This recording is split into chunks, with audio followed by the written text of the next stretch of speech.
ഇന്നൽ ഹംദലില്ലാഹ് അൽഹംദുലില്ലാഹി റബ്ബിൽ ആലമീൻ വല്ലാഖിബത്തു ലിൽ മുത്തഖീൻ വലാ ഉദ്വാന ഇല്ലാ അലൽ ളാലിമീൻ വഉസല്ലി വഉസല്ലിമു അലാ അഷ്റഫിൽ അംബിയാഇ വൽ മുർസലീൻ നബിയിനാ മുഹമ്മദിൻ വഅലാ ആലിഹി വഅസ്ഹാബിഹിൽ ഫായിസീന ബിദിലല്ലാഹ്. اللهم صل على محمد وعلى آل محمد كما صليت على إبراهيم وعلى آل إبراهيم وبارك على محمد وعلى آل محمد كما باركت على إبراهيم وعلى آل إبراهيم إنك حميد مجيد. أعوذ بالله من الشيطان الرجيم. بسم الله الرحمن الرحيم. يا أيها الذين آمنوا اتقوا الله حق تقاته ولا تموتن إلا وأنتم مسلمون. بسم الله الرحمن الرحيم.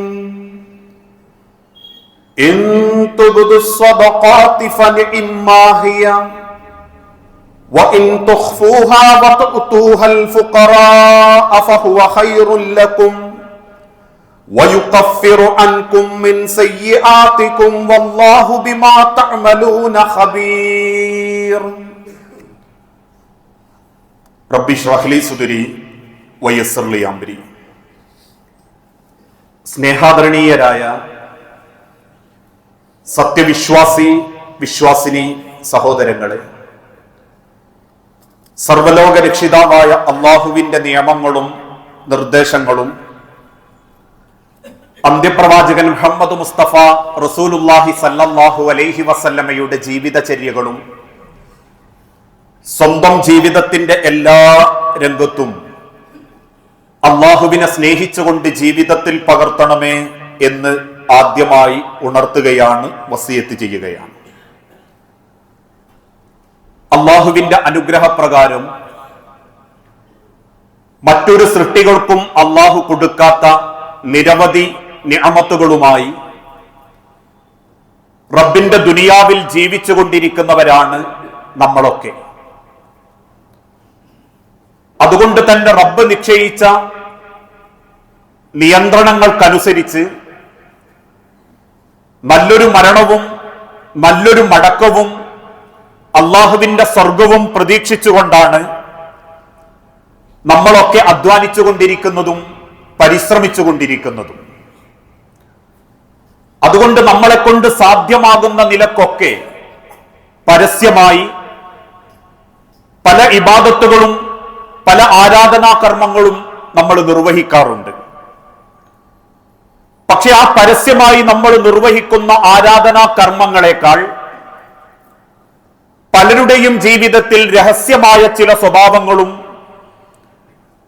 രഹസ്യമായ പല കാര്യങ്ങളും ചിലർ ചെയ്യുന്നുണ്ട് എന്നുള്ളത് ഒരു യാഥാർത്ഥ്യമാണ്. പക്ഷെ ആ ചെയ്യുന്ന പല കാര്യങ്ങളും പരലോകത്തേക്ക് വേണ്ടിയിട്ടുള്ളതല്ല.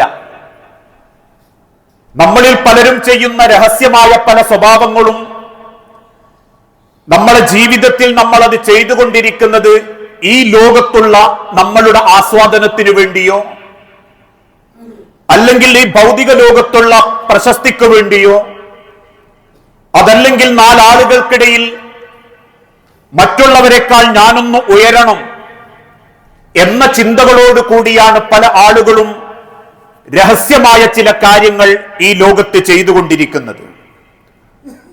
അതുകൊണ്ട് തന്നെ പലരും ചെയ്യുന്ന രഹസ്യമായ പല കാര്യങ്ങളും അവർക്ക് പരലോകത്ത് വലിയ സന്തോഷമുണ്ടാക്കിക്കൊള്ളണമെന്നില്ല. നമ്മൾ ഓരോരുത്തരും ചെയ്യുന്ന പരസ്യമായ ചില നന്മകൾ, ഉദാഹരണമായി നമ്മൾ അനുഷ്ഠിക്കുന്ന നോമ്പുകളോ നമ്മൾ നിർവഹിക്കുന്ന നമസ്കാരങ്ങളോ, ഇതിന്റെയൊക്കെ പ്രതിഫലം നഷ്ടപ്പെടണമെങ്കിൽ നമ്മൾ രഹസ്യമായി ചെയ്യുന്ന ചെറിയ ചില തെറ്റുകൾ മതിയാകും. അതുകൊണ്ടായിരുന്നു ഹബീബായ പ്രവാചകൻ സല്ലല്ലാഹു അലൈഹി വസല്ലമ മുസ്ലിം ഉമ്മത്തിനെ ബോധ്യപ്പെടുത്തി, നിങ്ങൾ രഹസ്യമായി എന്തെങ്കിലും തിന്മകൾ ചെയ്യുന്നുണ്ടെങ്കിൽ ആ തിന്മകളെക്കാൾ നിങ്ങൾ രഹസ്യമായി നന്മകൾക്ക് പ്രാധാന്യം കൊടുക്കണം. മഹാനായ പ്രവാചക സ്വഹാബി സുബൈർ ബിനുൽ അവാം റളിയല്ലാഹു അൻഹു പറഞ്ഞു, മനിസ്തതാഅ മിൻകും അൻ യകൂന ലഹു ഖബീഉം മിൻ അമലി സ്വാലിഹിൻ ഫൽയഅമൽ. നിങ്ങൾ ആരെങ്കിലും അള്ളാഹുവിന് മാത്രം അറിയുന്ന, റബ്ബിന് മാത്രം മനസ്സിലാക്കാൻ പറ്റുന്ന രഹസ്യ കർമ്മങ്ങൾ ചെയ്യാൻ ഉദ്ദേശിക്കുന്നുണ്ടെങ്കിൽ ഫൽയഫ്അൽ, നിങ്ങൾ അത് ചെയ്യണം. നിങ്ങൾ ചെയ്യുന്ന രഹസ്യ തിന്മകളെക്കാൾ റബ്ബ് നമ്മളിൽ നിന്ന് കാത്തിരിക്കുന്നത് രഹസ്യ നന്മകൾക്ക് വേണ്ടിയാണ്. വിശുദ്ധ ഖുർആനിലൂടെ ആ കാര്യം റബ്ബ് ഒന്നും കൂടി അടിവരയിട്ടിട്ട് പറഞ്ഞു, ദാനധർമ്മങ്ങൾ നിർവഹിക്കുന്ന സ്ഥാനത്ത് വഇൻ തുഖ്ഫൂഹ, നിങ്ങളത് രഹസ്യമായിട്ടാണ് കൊടുക്കാൻ ഉദ്ദേശിക്കുന്നതെങ്കിൽ വതുഉതുഹൽ ഫുഖറാ, അത് കൊടുക്കുന്നതാവട്ടെ അർഹതപ്പെട്ട ദരിദ്രർക്കുമാണെങ്കിൽ ഫഹുവ ഖൈറുൽ ലക്കും, നിങ്ങൾക്കത് ഖൈറാണ്. ഈ ആയത്തിന്റെ നിർവചനത്തിലൂടെയും ലോകത്തുള്ള പ്രവാചക ചരിത്രത്തിലൂടെയും റബ്ബ് നമ്മളെ ബോധ്യപ്പെടുത്തി തരുന്നത് രഹസ്യമായ നന്മകൾക്കാണ് നിങ്ങൾ പ്രാധാന്യം കൊടുക്കേണ്ടത്. രഹസ്യമായ നന്മകളാണ് നിങ്ങൾക്ക് മനസ്സംതൃപ്തി ഉണ്ടാക്കുന്നത്.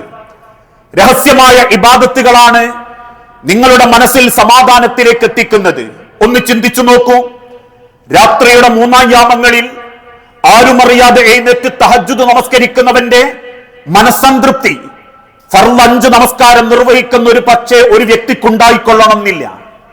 അതാ സമയത്ത് എഴുന്നേറ്റ് നമസ്കരിക്കുന്ന വ്യക്തികൾക്കറിയാം, നിശബ്ദമായ അന്തരീക്ഷത്തിൽ ആരും എന്നെ കാണാനില്ല എന്ന പൂർണ്ണ ബോധ്യത്തോടുകൂടി റബ്ബിനെ മാത്രം പ്രതീക്ഷിച്ചുകൊണ്ട് എഴുന്നേറ്റ് നമസ്കരിക്കുന്ന ആ നമസ്കാരം, അതോടൊപ്പം യാത്രകൾക്കിടയിൽ ആരും കേൾക്കാനില്ലെങ്കിലും തുറന്നു വെച്ചിരിക്കുന്ന തന്റെ കാറിലെ പാട്ടിനു പകരം അറിയാവുന്ന ഖുർആനിക ആയത്തുകളൊന്ന് അറിയാവുന്ന സാധ്യമാകുന്ന തജ്വീദോടെ ഒന്ന് ചൊല്ലി നോക്കൂ, വല്ലാത്തൊരു അനുഭൂതിയാ. നേരം വെളുക്കുമ്പം എഴുന്നേറ്റ് സുബ്ഹി നമസ്കരിച്ച് ഒരു പേജെങ്കിലും ഓതുമ്പോ ഒരു വ്യക്തിയുടെ ഹൃദയത്തിൽ കിട്ടുന്ന ഒരു അനുഭൂതിയുണ്ട്. അത് നമ്മളിൽ പലർക്കും കിട്ടുന്നില്ലേ? അതിനർത്ഥം ഖുർആന്റെ കുറവ് അള്ളാന്റെ ദീനിന്റെ പോരായ്മ എന്നല്ല, നമ്മളെ കുറവാ. നമ്മളതിന് ശ്രമിക്കാത്തത് കൊണ്ടാ. ദിക്റുകൾ ചൊല്ലുമ്പം, അള്ളാഹുവിന്റെ മാർഗത്തിലേക്ക് ആളറിയാതെ സദഖ കൊടുക്കുമ്പോ ആത്മനിർവൃതിയുടെ ഒരു വിശ്വാസിക്കുണ്ടാകുന്ന അവന്റെ മനസ്സിന്റെ സൂക്ഷ്മതയും റബ്ബ് കൊടുക്കുന്ന വല്ലാത്തൊരു സമാധാനം. അതുകൊണ്ടാ നബി തങ്ങൾ ഓർമ്മപ്പെടുത്തിയതും രഹസ്യ കർമ്മങ്ങൾക്ക് വേണ്ടി നിങ്ങൾ വ്യാപൃതരാവണം. ആ രഹസ്യ കർമ്മങ്ങൾ നിങ്ങളുടെ ജീവിതത്തിൽ പകർത്തുമ്പോ നമുക്കുണ്ടാകുന്ന ചില മാറ്റങ്ങളെക്കുറിച്ചും നബി തങ്ങൾ ബോധ്യപ്പെടുത്തി തന്നു. നിങ്ങൾ അള്ളാഹുവിന്റെ പ്രീതി മാത്രം ആഗ്രഹിച്ചിട്ടാണോ അമലുകൾ ചെയ്യുന്നതെങ്കിൽ അത് നിങ്ങളെ നിഷ്കളങ്കരാക്കും. നിങ്ങൾ ഒരിക്കലും പ്രശസ്തി ആഗ്രഹിക്കുകയില്ല. ഞാൻ ചെയ്യുന്ന കാര്യം എന്റെ റബ്ബ് കണ്ടാൽ മതി, എനിക്കെന്റെ റബ്ബ് പ്രതിഫലം തന്നാൽ മതി എന്നൊരു വ്യക്തിയുടെ ഹൃദയത്തിലുണ്ടെങ്കിൽ അവൻ ചെയ്യുന്ന ഏത് കാര്യത്തിലും ഒരു നിഷ്കളങ്കതയുണ്ടാകും. ആ നിഷ്കളങ്കതയാണ് അമലുകൾ റബ്ബിന്റെ അടുത്ത് സ്വീകരിക്കാനുള്ള ഏറ്റവും വലിയ മാർഗവും. മഹാനായ സുബൈർ ബിനുൽ അവാം മറ്റൊരു വാക്കുകൂടി പറഞ്ഞു, നിന്റെ രഹസ്യമായ തെറ്റുപോലെ ആരുടെയും നോട്ടമെത്താത്ത രഹസ്യമായ സൽക്കർമ്മങ്ങളും നിന്റെ വിഹിതമായി പരലോകത്തേക്കുണ്ടാവണം. നിന്റെ ആളുകളുടെ നോട്ടമെത്താത്ത രഹസ്യമായ തെറ്റുകൾ പോലെ ആളുകളുടെ നോട്ടമെത്താത്ത രഹസ്യമായ നന്മകളും നിന്റെ വിഹിതമായി പരലോകത്തേക്കുണ്ടാവണം. ഒന്ന് ചിന്തിച്ചു നോക്കൂ, നാളെ റബ്ബിന്റെ മുൻപിൽ നമ്മൾ ചെയ്ത അമലുകളൊക്കെ പടച്ചോൻ വിചാരണക്കെടുക്കുമ്പോ ഒരു ഭാഗത്ത് നമസ്കരിച്ചത്, നോമ്പ് നോറ്റത്, അള്ളാഹുവിന്റെ മാർഗത്തിൽ ഓതിയത്, ഹജ്ജ് ചെയ്തത്, ഉംറ ചെയ്തത്, ഇതൊക്കെ പടച്ചോൻ ഒരു ഭാഗത്തേക്ക് മാറ്റിവെക്കും. ശേഷം അവന്റെ രഹസ്യമായ തെറ്റുകൾ എണ്ണി നോക്കുമ്പോ അവൻ ചെയ്ത സൽക്കർമ്മങ്ങളെയെല്ലാം നശിപ്പിക്കുമാറ് ഒരുപാട് അബദ്ധങ്ങളും തെറ്റുകളും തോന്നിവാസങ്ങളും അവന്റെ ഏടുകൾ ഉണ്ടാകുമ്പോ പരലോകത്തവൻ ഏറെ അപമാനിക്കപ്പെടുന്നു.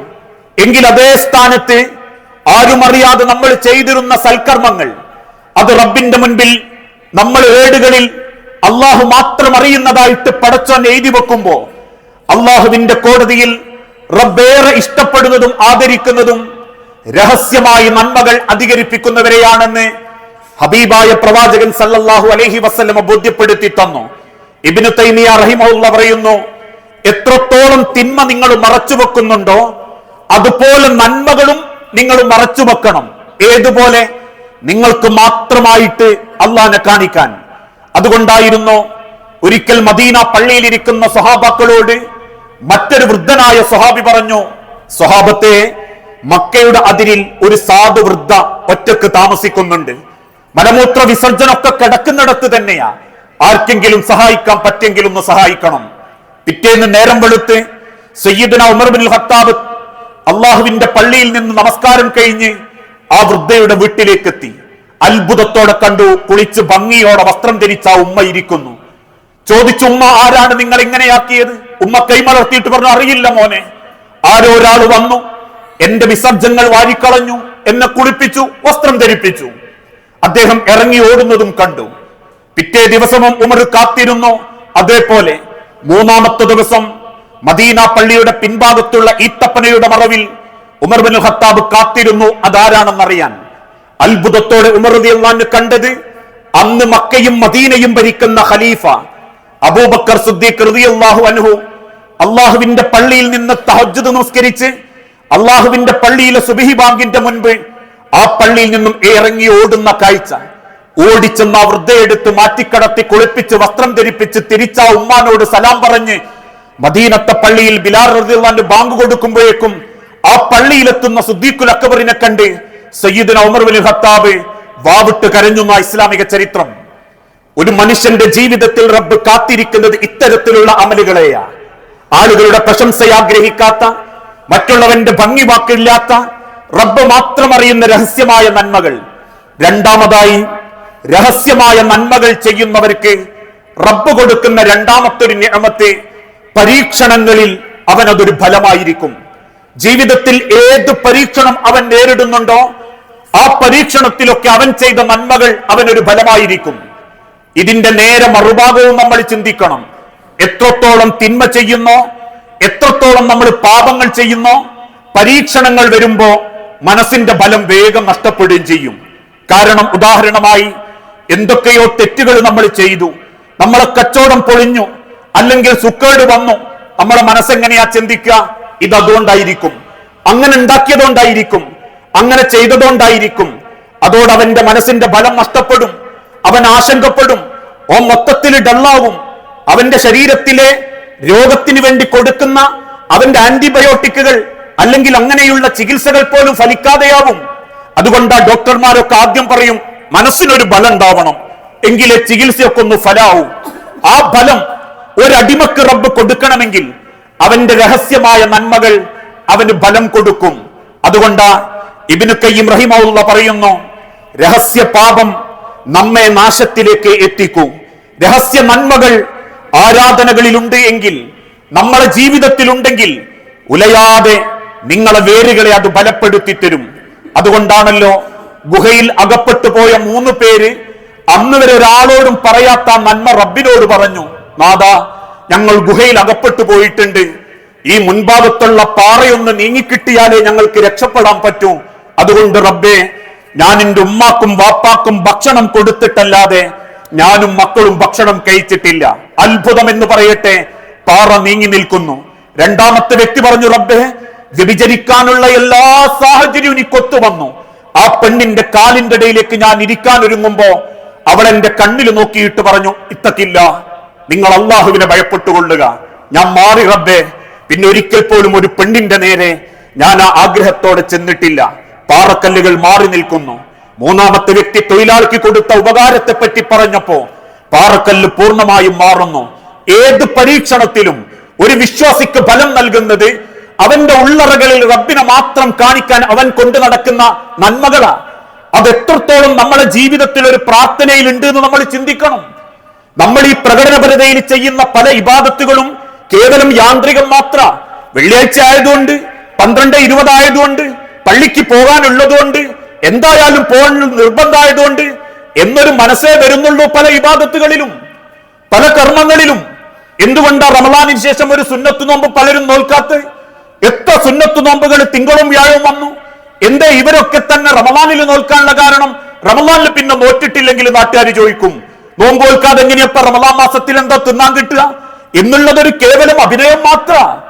ഈ പ്രകടനപരതയിൽ നമ്മൾ ചെയ്യുന്ന പലതും നമുക്ക് ഉപകാരത്തിൽ അള്ളാന്റെ മുൻപിൽ കാണാൻ പോലും പറ്റുന്ന രീതിയിൽ ആത്മാർത്ഥല്ലാതെയോടെയാ. എങ്കിൽ രഹസ്യമായി അവൻ ചെയ്യുന്ന പലതും റബ്ബിന്റെ വജ്ഹ് മാത്രം പ്രതീക്ഷിച്ചുകൊണ്ടായിരിക്കും. മൂന്നാമതായി നബി തങ്ങൾ പറഞ്ഞു, ആരെങ്കിലും രഹസ്യമായ നന്മകൾ ചെയ്യുന്നുണ്ടെങ്കിൽ ലോകമാന്യതയിൽ നിന്ന് അതവനെ അകറ്റുന്നതായിരിക്കും. ലോകമാന്യതയിൽ നിന്ന് അവനെ അത് അകറ്റി നിർത്തുന്നതായിരിക്കും. പ്രത്യേകിച്ച് നമ്മൾ ജീവിച്ചു കൊണ്ടിരിക്കുന്ന ഈ കാലഘട്ടത്തിൽ എല്ലാ കർമ്മങ്ങളും ഒരു സ്വയം പൊങ്ങലിനാ. നമ്മളൊക്കെ പറയുന്നത് പോലെ നാലാൾ അറിയണം, നാലാൾ അറിഞ്ഞിട്ടില്ലെങ്കിൽ അതെങ്ങനെങ്കിലും നമ്മൾ അറിയിക്കും. ആ മനസ്സോടെയാ പലരും പല കർമ്മങ്ങളും ചെയ്തുകൊണ്ടിരിക്കുന്നത്. ആരാന്റെ മുതലെടുത്ത് ചെയ്യുന്നവരാണെങ്കിലും ശരി, അവനാന്റെ മുതലെടുത്ത് ചെയ്യുന്നവരാണെങ്കിലും ശരി, നാലാളെ അറിയിക്കണം, അത് വേറെ ചില വകുപ്പിലൂടെയൊക്കെ എനിക്ക് കിട്ടണം എന്ന ഉദ്ദേശത്തോടെ ചെയ്യുന്നുണ്ട് എങ്കിൽ അതെത്ര നിങ്ങൾ ചെയ്താലും ശരി, രഹസ്യമായാലും പരസ്യമായാലും ശരി, ഒരിക്കലും നിങ്ങൾക്കതിന്റെ ഗുണം ദുനിയാവിലും ആഖിറത്തിലും കണ്ടെത്താൻ സാധിക്കുകയില്ല. മറിച്ച് ആ ലോകമാന്യതയിൽ നിന്ന് വെടിഞ്ഞ് അള്ളാഹുവിന്റെ അരികിലേക്ക് എനിക്ക് മതി എന്ന് ചിന്തിക്കുന്നുണ്ടോ എങ്കിൽ ഏത് അമലുകളും നിങ്ങൾക്ക് ലോകമാന്യതയില്ലാതെ ചെയ്യാൻ സാധിക്കും. മഹാനായ അലി ഇബ്നു അബീ ത്വാലിബ് റളിയല്ലാഹു അൻഹുവിന്റെ പേരക്കുട്ടി, പ്രവാചകന്റെ പ്രിയപ്പെട്ട അലിയുടെ പേരക്കുട്ടി സൈനുൽ ആബിദ് റളിയല്ലാഹു അൻഹു മരണപ്പെട്ടു. അദ്ദേഹത്തിന്റെ മയ്യത്ത് കുളിപ്പിക്കാൻ വേണ്ടി സഹാബാക്കളും താബീങ്ങളും കൂടിയും മയ്യത്ത് കുളിപ്പിച്ച് പുറത്തേക്ക് വരുമ്പോ പല സഹാബത്തിന്റെയും കണ്ണ് നിറഞ്ഞിട്ടുണ്ട്. സഹാബാക്കൾ ചോദിച്ചു, എന്തേ? അവര് തിരിച്ചു പറഞ്ഞു, സൈനുൽ ആബിദിന്റെ 2 തോളത്തും തയമ്പ് കെട്ടിയിട്ടുണ്ട്, അതിനു മാത്രം അദ്ദേഹം എന്തോ കൂലിപ്പണി ചെയ്തിട്ടുണ്ട് എന്ന് ഞങ്ങൾ ആരും കണ്ടിട്ടില്ല. അതോടൊപ്പം തന്നെ അന്ന് ആ മദീനയിലും മക്കയിലുമായി 100 കണക്കിന് അറിയാത്ത ആളുകളെയും മയ്യത്ത് നിസ്കാരത്തിന് കണ്ടു. അത്ഭുതത്തോട് നാട്ടുകാർ ചോദിച്ചു, നിങ്ങളാരാ? കണ്ണീരോടെ വന്നവര് തിരിച്ചു പറഞ്ഞത് സൈനുൽ ആബിദ് ആയിരുന്നു ഞങ്ങൾക്ക് പല രാത്രിയിലും ഭക്ഷണം എത്തിച്ചു തന്നത്. തോളത്ത് ഗോതമ്പ് ചാക്കെടുത്ത് ഞങ്ങളെ വീട്ടിന്റെ ഉമ്മറത്ത് വെച്ച് ഞങ്ങളോടൊരു പുഞ്ചിരിയും സലാമും പറഞ്ഞ് ഞാനും നിങ്ങളും റബ്ബുമല്ലാതെ ഒരാളും അറിയരുതേ എന്ന് വാക്കുവാങ്ങി തിരിച്ചു പോകുന്ന സൈനുൽ ആബിദിനെയെ ഞങ്ങൾ കണ്ടിട്ടുള്ളൂ. ആ തോളത്ത് തയമ്പുണ്ടെങ്കിൽ അത് ഞങ്ങളെ ഭക്ഷണച്ചാക്ക് ചുമന്നതിന്റെ പേരിലാ. അതോടൊപ്പം തന്നെ ഞങ്ങളെ സഹായിക്കാനും അദ്ദേഹം മെനക്കെട്ടിട്ടുണ്ട്. കൃഷിക്കാരായ ഞങ്ങളുടെ ഉൽപ്പന്നങ്ങളിൽ പലതും അദ്ദേഹം തോളത്തെടുത്ത് എത്തിച്ചു തന്നിട്ടുണ്ട്. കേട്ട സഹാബാക്കൾ കണ്ണുനീരോടെ സങ്കടം കൊണ്ട് കരയുമ്പോ ഒന്നോർത്തു നോക്കൂ മനുഷ്യരെ, നാളെ അർശിന്റെ തണല് പോലും പടച്ചോൻ കൊടുക്കാന്ന് പറഞ്ഞ ആളുകളിൽ 2 പേരാരാ? ഒന്ന് വലത് കൈ കൊടുക്കുന്നത്, ഇടത് കൈ അറിയാത്ത ആളുകൾ. 2 അള്ളാഹുവിന്റെ അർശിന്റെ തണല് ഏകാന്തതയിൽ ആരുമില്ലാത്ത സമയത്ത് റബ്ബിനെ ഓർത്ത് കരയുന്നവർ. നമ്മൾ എപ്പോഴാ റബ്ബിനെ ഓർത്ത് കരയാറുള്ളത്? നമുക്ക് എന്തെങ്കിലും ബേജാറ് വരുമ്പോ, എന്തെങ്കിലും പരീക്ഷണം വരുമ്പോ, അല്ലെങ്കിൽ ഉറക്കം വരാതാകുമ്പോ, എന്തെങ്കിലും കിടന്നിട്ട് ഉറക്കം വരുന്നില്ലെങ്കിൽ അപ്പോഴാണ് നമ്മൾ പലരും പടച്ചോനെ ഓർക്കുക. എങ്കിലും ആലോചിച്ചു നോക്കൂ, ഇക്കഴിഞ്ഞ 20 ദിവസമോ 1 മാസത്തിന്റെ ഇടക്കോ ഒരു ഗുളിക പോലും കുടിക്കാതെ പടച്ചോൻ എനിക്ക് ഉറങ്ങാനുള്ള കഴിവ് തന്നിട്ടുണ്ടെങ്കിൽ, ഒരു ഗുളിക പോലും കുടിക്കാതെ നിന്റെ ഉള്ളിലുള്ള ഭക്ഷണം പടച്ചോൻ ദഹിപ്പിച്ചിട്ടുണ്ടെങ്കിൽ, ഒരു ഗുളിക പോലും കുടിക്കാതെ നിന്റെ കണ്ണുകൾ പടച്ചോൻ നിയന്ത്രിച്ച് നിർത്തി തന്നിട്ടുണ്ടെങ്കിൽ, ഒരു പ്രയാസവും വരുത്താതെ ഒരോരലൂടാതെ എന്റെ മുട്ടുകൾ ചലിപ്പിക്കാൻ പടച്ചോൻ എനിക്ക് അവസരം തന്നിട്ടുണ്ടെങ്കിൽ, ഏതെങ്കിലും ഒരു രാത്രി, മാസത്തിൽ ഏതെങ്കിലും ഒരു രാത്രി എനക്കൊന്ന് പടച്ചോനെ ഓർത്ത് കരഞ്ഞൂടെ?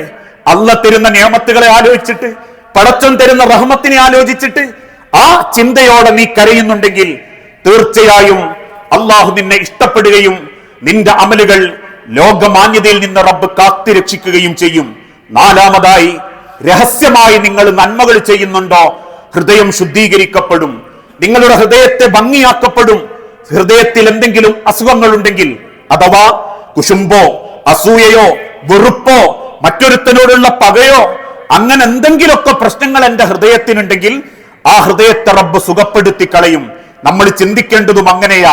നാളെ മരിച്ചു എന്ന് കേട്ടാൽ അൻസാറിന്റെ മയ്യത്ത് കുളിപ്പിക്കാൻ നമ്മളിൽ പലരും ഉണ്ടായേക്കാം. എന്റെ കുടുംബക്കാരുണ്ടാകും, അല്ലെങ്കിൽ എന്റെ പ്രിയപ്പെട്ട സ്നേഹിക്കുന്ന അടുത്ത ബന്ധുക്കൾ ഉണ്ടാകും. നമ്മൾ ആര് മരിച്ചാലും മയ്യത്തവര് ഭംഗിയായി കുളിപ്പിച്ചു തരും. ഒഴിക്കുന്ന വെള്ളം തൊലിപ്പുറത്ത, കഴുകുന്ന വെള്ളം തൊലിപ്പുറത്ത, അവസാനം ഒഴിക്കുന്ന കർപ്പൂരത്തിന്റെ അല്പസുഗന്ധമുള്ള വെള്ളം പോലും ഈ തൊലിപ്പുറത്ത് മാത്രമാ. ഈ നെഞ്ചും കൂടിനുള്ളിൽ കൽബെന്നൊരു വസ്തുവുണ്ട്. ആ ഹൃദയം നല്ലതായിട്ടില്ലെങ്കിൽ, അത് കഴുകിയിട്ടില്ലെങ്കിൽ, അത് കഴുകാൻ ഒരാൾക്ക് പറ്റില്ലെങ്കിൽ, മനുഷ്യരെ, ആ കൽബ് പടച്ചോൻ കഴുകിത്തരുന്നത് നിങ്ങൾ ചെയ്യുന്ന രഹസ്യമായ നന്മകളിലൂടെയായിരിക്കും. നീ റബ്ബിനെ ആരാധിക്കേണ്ടത് കഅന്നക തറാഹു, അവൻ തീർച്ചയായും നീ അവനെ കാണുന്നുണ്ട് എന്ന ബോധത്തിൽ നിന്റെ മനസ്സിനെ അത് ബോധ്യപ്പെടുത്തണം. ആര് കണ്ടിട്ടില്ലെങ്കിലും, ആരറിഞ്ഞിട്ടില്ലെങ്കിലും റബ്ബിനെ കാണുന്നുണ്ട്. ഫഇല്ലം തകുൻ തറാഹു, നീ പടച്ചോനെ കണ്ടിട്ടില്ലെങ്കിലും ശരി, ഫഇന്നഹു യറാക, അവൻ നിന്നെ കാണുന്നുണ്ട്. 800 കോടി മനുഷ്യരെയും അള്ളാന്റെ അക്കൗണ്ടിലുണ്ട്. കഴിഞ്ഞു പോയ കോടാനുകോടി മനുഷ്യരും അള്ളാന്റെ അക്കൗണ്ടിലുണ്ട്. കാരണം ഒരു വാപ്പയും ഉമ്മയും രാത്രി ഒരുമിച്ച് കടന്നപ്പോ പൊട്ടിപ്പുറപ്പെട്ടതല്ല ഞാനും നിങ്ങളും ഒന്നും. അങ്ങനെയായിരുന്നെങ്കിൽ ഇതേ ഫേസിൽ, ഇതേ കോലത്തിൽ, ഇതേ ബ്ലഡിൽ, ഇതേ അവയവത്തിൽ എനിക്ക് വേറെ താഴെ ഉണ്ടാകുകയായിരുന്നു. പക്ഷെ എനിക്ക് മുൻപ് പെണ്ണ, എനിക്ക് താഴെ ആണ. അല്ലെങ്കിൽ അങ്ങനെ വ്യത്യാസമുണ്ടെങ്കിൽ, സ്വഭാവത്തിലും സംസ്കാരത്തിലും പെരുമാറ്റത്തിലും വ്യത്യാസമുണ്ടെങ്കിൽ, ഐഫോണിന്റെ 18 എഡിഷനും 18 രീതിയിൽ ആളുകൾ അതിന്റെ വെറൈറ്റി പറയുന്നുണ്ടെങ്കിൽ, 800 കോടിയിലധികം, 1000 ലക്ഷം കോടിയിലധികം ഈ മനുഷ്യരാശിയെ പടച്ചോൻ പറയുന്നു, വമല്ലാഹു ബിഗാഫിലിൻ, അത് ഇന്ത്യയിലുള്ളതാണെങ്കിലും ശരി, അങ്ങ് യൂറോപ്പിലുള്ളതാണെങ്കിലും ശരി, അങ്ങ് ആമസോൺ കാടുകളിൽ ഉള്ളതാണെങ്കിലും ശരി, അള്ളാന്റെ അക്കൗണ്ടിൽ പെടാത്തതൊന്നും ഈ ലോകത്തേക്ക് പടച്ചുവിടപ്പെട്ടിട്ടില്ലെങ്കിൽ, എന്നെ അറിയുന്ന റബ്ബ് എന്നെ കാണുന്നുണ്ട് എന്ന ബോധത്തിൽ നീ പടച്ചോനെ സ്നേഹിച്ചു തുടങ്ങിയാൽ എന്റെ കൽബല്ല കഴുകിത്തരും, ആ കൽബല്ല സുഖപ്പെടുത്തി തരും.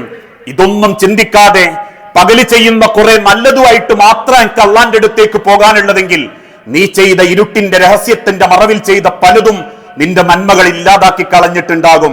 ആരും അറിയാതെ തിരിച്ചു ചെല്ലുമ്പോ നിന്റെ കൽബിനുള്ളിൽ ആർക്കും അറിയാത്ത റബ്ബിന് മാത്രം അറിയുന്ന കുറച്ച് നല്ലതുണ്ടെങ്കിൽ, നന്മകളുണ്ടെങ്കിൽ, അത് നിന്നെ ഉന്നതനാക്കും, അള്ളാന്റെ മുൻപിൽ ഏറെ ആദരിക്കും. അള്ളാഹുവിന്റെ കോടതിയിൽ പടച്ചോൻ നിന്നെ ഒരുപാട് ഇഷ്ടപ്പെട്ട് അള്ളാന്റെ സ്വർഗത്തിന്റെ കവാടത്തിലേക്ക് ഏൽപ്പിച്ചു കൊടുക്കും. അത് ആഗ്രഹിക്കുന്നുണ്ടെങ്കിൽ രഹസ്യമായ നല്ലതിനു വേണ്ടി കുറച്ച് സമയം കണ്ടെത്തണം. ആരും നമ്മളെ കൂടെ കൂടിക്കൊള്ളണം എന്നില്ല. പെണ്ണുങ്ങളെ വിളിച്ചാൽ എഴുന്നേറ്റുകൊള്ളണം എന്നില്ല. മക്കളെ വിളിച്ചാൽ നമ്മളെ കൂടെ ഉണ്ടായിക്കൊള്ളണം എന്നില്ല. എന്റെ കബറിൽ ഞാൻ ഒറ്റക്കാണ് എന്ന് നാവുകൊണ്ട് പറയുന്നതോടൊപ്പം ആ ഒറ്റക്ക് കിടക്കുന്ന കബറിൽ എനിക്ക് മാത്രം ഉപകാരപ്പെടുന്നത് എന്തെങ്കിലും ഉണ്ടാവണം എന്നും കൂടി ചിന്തിക്കുമ്പോഴേ ആ കബർ എന്ന ലോകത്ത് നമുക്ക് സമാധാനത്തോടെ അള്ളാഹുവിന്റെ അടുത്തേക്ക് തിരിച്ചു ചെല്ലാൻ പറ്റൂ. ആ ചിന്തയോടെ ജീവിതത്തെ ചിട്ടപ്പെടുത്തുന്ന, രഹസ്യ നന്മകൾക്ക് വേണ്ടി സമയവും ആരോഗ്യവും കണ്ടെത്തുന്ന യഥാർത്ഥ മുഅ്മിനീങ്ങളിൽ അള്ളാഹു നമ്മളെ എല്ലാവരെയും ഉൾപ്പെടുത്തി അനുഗ്രഹിക്കുമാറാകട്ടെ.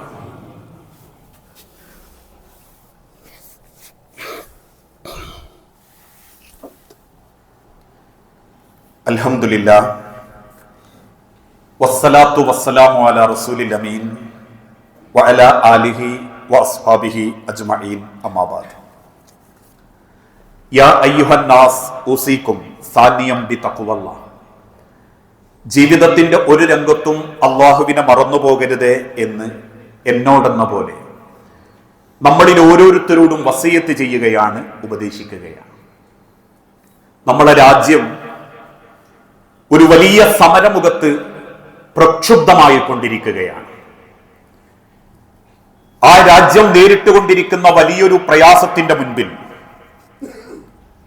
ആ അനീതിക്കെതിരെ ശബ്ദിക്കുന്നവരും ആ നീതിയില്ലായ്മക്കെതിരെ പോരാടുന്നവരെയും രാജ്യദ്രോഹികളാക്കാൻ ചില ആളുകൾ പരിശ്രമിച്ചുകൊണ്ടിരിക്കുന്നു എന്നുള്ളത് ഏറെ ഖേദകരവുമാണ്. ഈ രാജ്യത്ത് നമ്മൾ ജനിച്ചുപോയതും ഈ രാജ്യത്തിന്റെ നിയമത്തിനനുസരിച്ചൊരു പരീക്ഷയ്ക്ക് തയ്യാറായതും ഈ രാജ്യത്തുള്ള പരീക്ഷകളിൽ പങ്കെടുക്കുന്നതുമാണ് തെറ്റ് ഇന്ന് ചിന്തിച്ചു പോയേക്കാവുന്ന, അല്ലെങ്കിൽ മറ്റുള്ളവരാൽ ആക്ഷേപിക്കപ്പെട്ടേക്കാവുന്ന ഒരു സാമൂഹിക അന്തരീക്ഷത്തിലൂടെയാണ് ഇന്ന് നമ്മുടെ രാജ്യം നീങ്ങിക്കൊണ്ടിരിക്കുന്നത്. ഒരു പക്ഷേ ഗാലറിയിൽ ഇരുന്ന് കളി കാണുന്ന ആളുകൾക്ക് അത് കേവലം ഒരു സമരം മാത്രമായിരിക്കും. അങ്ങനെ പരിഹസിക്കുന്ന ആളുകൾക്ക് അതിന്റെ പിന്നിലുള്ള വേദനയെക്കുറിച്ചോ ഇന്നത്തെ തലമുറ അനുഭവിക്കുന്ന മെന്റൽ ഡിപ്രഷൻ ചിന്താഗതികളെ കുറിച്ചോ വിദ്യാഭ്യാസത്തിൽ അവരെടുക്കുന്ന എഫേർട്ടുകളെ കുറിച്ചോ അറിവില്ലാത്തവരാണ് പരിഹാസത്തോടെയും രാജ്യദ്രോഹത്തിന്റെ പതക്കം കാണിച്ചും കുറ്റപ്പെടുത്തിയും മീഡിയകളിലായിട്ടും വാക്കുകളിലൂടെയായിട്ടും ഇന്ത്യ രാജ്യത്തിന്റെ പല സംസ്ഥാനങ്ങളിൽ നിന്ന് ആ വാക്കുകൾ പരിഹാസമായി പോകാനുള്ള കാരണം? നമ്മൾ ഓരോരുത്തരും ചിന്തിച്ചു നോക്കൂ. എന്റെ അനുഭവത്തിൽ ഇക്കഴിഞ്ഞ പരീക്ഷയ്ക്ക് വേണ്ടി തയ്യാറെടുക്കുന്ന ഒരു കുടുംബത്തിലെ 2 മക്കളുണ്ടായിരുന്നു. എല്ലാം മാറ്റിവെച്ച് പ്രാർത്ഥനയോടെ പഠിക്കുകയും അങ്ങേയറ്റം എഫർട്ട് എടുത്ത് പഠിക്കുകയും പരീക്ഷ എഴുതി തിരിച്ചു വന്നപ്പം ആ മക്കളുടെ മുഖത്തുണ്ടായിരുന്ന ആനന്ദത്തിനും സമാധാനത്തിനും അതിരില്ലായിരുന്നു.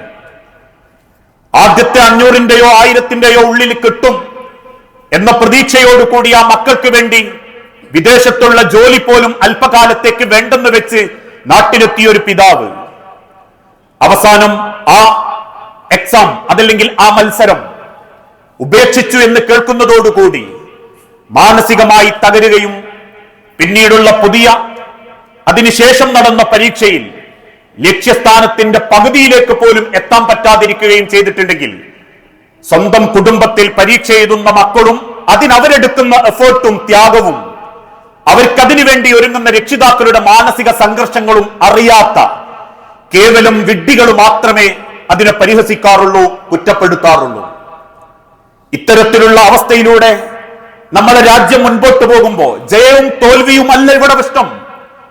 ഇന്ത്യൻ ഭരണകൂടത്തെ തോൽപ്പിക്കുക, ജയിപ്പിക്കുക എന്നതല്ല ഇതിന്റെ പിന്നിൽ നമ്മൾ ചിന്തിക്കേണ്ട ഏറ്റവും നല്ല വസ്തുത. മറിച്ച് ഒരു നാടിന്റെ നിയമവ്യവസ്ഥയെ വെല്ലുവിളിക്കുന്ന ഇത്തരത്തിലുള്ള അബദ്ധങ്ങൾ, ഈ നിയമത്തിന്റെ ബലഹീനതയെ വിശ്വാസത്തിലെടുക്കാത്ത ഒരു തലമുറയെയാണ് കടന്നു വരുന്നതെങ്കിൽ, ഈ നിയമത്തോട് പുച്ഛവും ആദരവും നഷ്ടപ്പെടുന്ന ഒരു വലിയ തലമുറയാണ് ഇവിടെ പേർന്നു വരുന്നതെങ്കിൽ, ആ തലമുറകളുടെ അമർഷവും അവരുടെ അരക്ഷിതാവസ്ഥയും ഭീകരമായ ഒരു അന്തരീക്ഷത്തിലേക്ക് ഈ രാജ്യത്തെ കൊണ്ടെത്തിക്കുമെന്നുള്ളതിൽ യാതൊരു സംശയവുമില്ല. ലോക ചരിത്രത്തിൽ ഏത് രാജ്യത്തിന്റെ തകർച്ചയും നിങ്ങൾ എടുത്തു നോക്കൂ. അവിടുത്തെ യൗവനങ്ങളുടെ അരക്ഷിതാവസ്ഥകളും നിയമത്തോടുള്ള അവരുടെ പുച്ഛവുമായിരുന്നു ഏത് രാജ്യത്തെയും തകർത്തിരുന്നത്.